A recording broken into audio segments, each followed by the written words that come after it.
baik saya lanjutin, yang tidak baik ya saya stop. Kan begitu. Sampai 100 hari.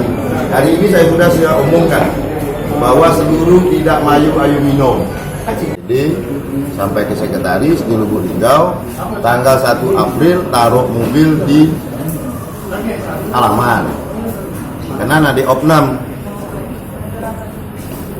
dan OPD sama sekretaris tanggal 1 April, tanggal 10 ya sudah harus tinggal di Muratara. Bentuknya seperti apa sila mereka atur.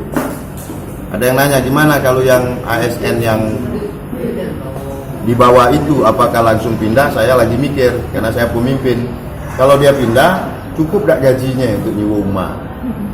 Kemudian kan perintah juga kepada masyarakat yang ada di Rupi, jangan nak mahal-mahal nyewa rumah, ya kan? Ini khusus untuk Rupit, untuk Karanapo, Karangjayo, kemudian Kecamatan Rawasulu pasti banyak di sini. Jangan nak mahal-mahal.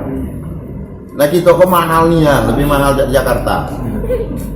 Ya, kalau kita nak ramai, contoh ya, sewa rumahnya murah, masyarakatnya banyak, berarti ada side effect ekonomi mikro dan makronya, kan gitu.